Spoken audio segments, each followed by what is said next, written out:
Hello and welcome again to Magpie Stories. So, again, something completely different this week. I was having a bit of writer's block with creating a short story, so I thought, you know what, as an English teacher for my day job, I put my students through this kind of task all the time. I thought it'd be interesting to see what I could come up with in doing my own GCSE writing challenge. So, essentially, there are several rules as decided by me. It's a 45-minute time limit.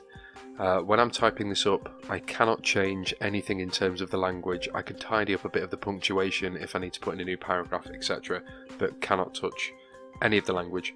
I must stick to the question.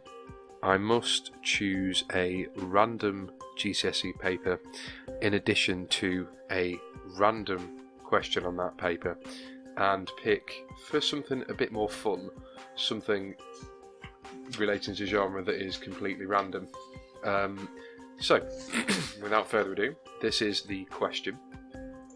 That, as you can see, the angelic image of that child holding a snow globe, and essentially it asks, your school or college is asking students to contribute some creative writing for its website, either write a story about a magical world as suggested by this picture, or, well, no surprises for guessing here, the way that I rolled the dice was the creative writing question. So in the background I shall also have me writing this whole process up, so you can see it if you so wish in the background running for about the 45 minutes. I think there is one part in there where the camera kind of crapped out on me a little bit and I had to restart.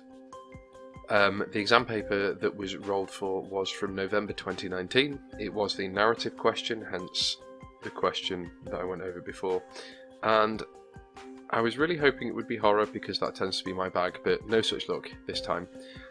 It is in fact sci-fi. So in those 45 minutes I'm allowed to plan, I'm allowed to do a bit of a revised edit, but as you can see, by the time I get to the end of the video, I don't time it terribly well and have to finish my last sentence off as time runs out. So I suppose now there's not much more to say, apart from I hope you have a pleasant time listening. Falling snow. This had become his favourite place. She looked like she loved it too. She was always so full of smiles. Whenever he looked at his daughter, she always seemed too perfect. The way her hair danced around her face, framing it better than when they had their family portraits done. He would always treasure this place, this time. Originally his wife had not wanted to move that far. For her, anything that was extra solaria was too far, too frontier and too uncomfortable. He had convinced her of the riches to be made. They had made money for themselves, shipping tons of ore across the void, selling it to be reconstituted into silica, bauxite and hydrogen. What had he read the old ones called it? That was it. A gold mine. He never understood the expression. Sure, it looked pretty, but it had no real uses. He continued to move on, his wife only there for a flicker of his mind. She was forgotten. She had left, gone back to her parents. They had not been happy for a while. The twin rays coming from slightly different orbits revealed the age in his face. Even with his extended lifespan assured, he looked and felt old. Fortunately, his wealth had bought privacy. It was just him and his daughter for at least 4 quadrants. If any others had witnessed this couple, he would have been taken for a grandfather. Not that he would have cared. It's getting cold. A comment, not a statement. For some reason it brought a pricking to his eyes. He knew she would not notice. He was good at hiding his emotions. Come on, Fee, it's getting cold. She did not even turn round. Her gaze was held by the globe she held in her hands, turning it over and over, the tiny flakes of snow forming and reforming into the galaxy's smallest tundras. By some artifice, a creature with 4 legs galloped through the fresh snowfall, burying itself, then bursting forth. With each eruption, a tinkle of laughter fell from Fee's mouth. only for the sound to be whisked away on the breeze. It was getting colder. The weaker Sol Secundus was the only golden orb left in the sky, its rays stalking the night with crimson and bruised purple light. Soon the land would not look too different from Fee's own snow globe. She always loved the snow. Fee, I have to go. This is an odd thing for a father to say to a little girl, especially when his little girl is so small. She was no more than 5, so young and so vital and innocent. He moved into her eyeline just as she broke into an angelic grin, all oversized teeth and love. He just wanted to scoop her up and smell her hair. He knew better. With a heavy heart he knelt beside Fee and whispered something private, something that will not be repeated here. Fee ran, not too far, and sat down among the carved stones. She hugged her knees the way little girls do when they are content. She stared as the last few rays of the sun kissed the sky.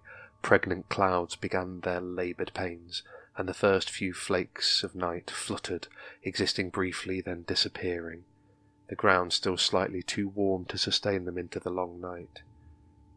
As she looked up, it was as if the snow did not touch her. He walked to the drone. A door clicked, warm air from the controlled interior spilling into the night. He swiftly clambered in. For a long time he had taken Helios. That had dulled the feeling. Now he wanted to feel, so the environment was a standard oxygen, nitrogen and carbon dioxide mix. Motors sped up, nearly silent, and he was whisked away just as he had been for over a century and a half. It never got any easier. Fee stared into the sky, not really watching her father leave. She was still smiling. Naive, she was left alone to the planet's surface and to the elements. She had nothing to worry about. The next day, and the next, and the next was the same, stretching on. He got older, she did not. It became his pilgrimage. Close to the end he was weak and haggard, lined around the eyes and hands. Not even the cold cell regeneration would have worked. He had left it too long. He would not want it to work anyway. He knew it was time. His throat barely managed. Fee. She smiled, the facsimile of a smile. As he watched her he wept. Not because it was not real, but because the illusion was too perfect. She kept tumbling the snow globe in her hands, caressing it.